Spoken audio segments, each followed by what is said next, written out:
Hello everyone, my name is Manish. मैं इस video पर बात करने वाला हूँ मासिक परीक्षा अक्टूबर 2023 छत्तीसगढ़ बोर्ड कक्षा 12वीं विषय हिंदी के बारे में बताने वाला हूँ। तो स्टूडेंट, वीडियो को लाइक शेयर और यूट्यूब चैनल को सब्सक्राइब कर ले। इसका पीडीएफ टेलीग्राम पर मिलेगा, लिंक डिस्क्रिप्शन पर, तो जाकर वहां से पीडीएफ को डाउनलोड करें। समय 1 घंटा, पूर्णांक है 30 अंकों का।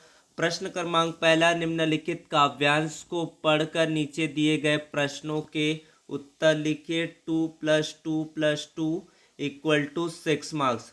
जिंदगी में जो कुछ है, जो भी है, सहर्ष स्वीकारा है, इसलिए कि जो कुछ भी मेरा है वह तुम्हें प्यारा है। गर्बीली गरीबी यह, ये गंभीर अनुभव सब, ये विचार वैभव सब, दृढ़ता यह भीतर की सरिता, यह अभिनव सब, मौलिक है, इसलिए कि पल पल में जो कुछ भी जागृत है, अपलक है, संवेदन तुम्हारा है। इसका पहला प्रश्न यहाँ पर, कवि ने किसको सहर्ष स्वीकार किया है? 2 अंकों का प्रश्न है।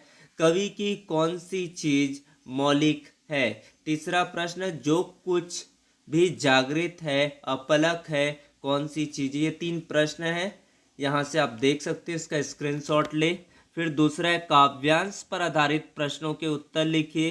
प्रातः नभ था नील शंख जैसे, भोर का नभ राख से लिपा हुआ चौका, अभी गीला पड़ा है, बहुत काली सिल जरा से लाल केसर से, कि जैसे धुल गई हो स्लेट पर, या लाल खड़िया चौक मल दी हो किसी ने नील जल में, या किसी की गौर झिलमिल देह जैसे हिल रही हो और जादू टूटता है इस उषा का, अब सूर्योदय हो रहा है। तो ये पंक्तियां आपको दिया गया। पंक्ति के आधार पर आपको 2 प्रश्न यहाँ पर पूछे गए।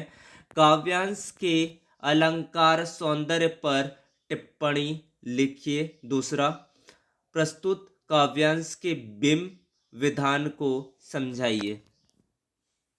फिर निम्नलिखित प्रश्नों के उत्तर दीजिए। 3+3+3 यानी कि 9 नंबर का रहेगा प्रश्नों के उत्तर।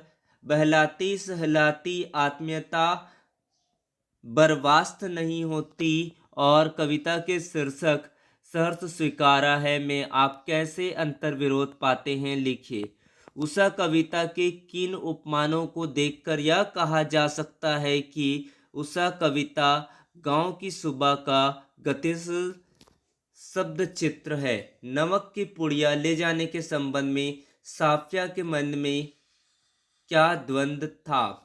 प्रश्न क्रमांक 4, ये गद्यांश आपको दिया गया। गद्यांश को पढ़कर यहाँ पर उत्तर आपको बताना है। चौथे प्रश्न में यहाँ पर 3 प्रश्न पूछे गए हैं। प्रत्येक प्रश्न 2 अंकों का है। सिख बीबी को देखकर कौन और क्यों हैरान हुई? दूसरा, घर की बहू ने किसके बारे में क्या बताया?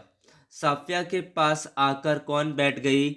वह उसे क्या बताने लगी? ये गद्यांश से आपको उत्तर लिखना है। उसके बाद है आपका अमानक अव्यवस्थित सड़क निर्माण से हो रही दुर्घटनाओं का ध्यान आकर्षण कराते हुए दैनिक समाचार पत्र के संपादक को एक पत्र लिखिए। अथवा पर है, रायपुर नगर निगम के स्वास्थ्य अधिकारी को पत्र लिखकर उनसे अपने मोहल्ले की सफाई कराने का अनुरोध कीजिए। तो इस तरह से आपको 30 अंकों का मासिक परीक्षा रहेगा। वीडियो को लाइक करें, शेयर करें, सब्सक्राइब करें। धन्यवाद।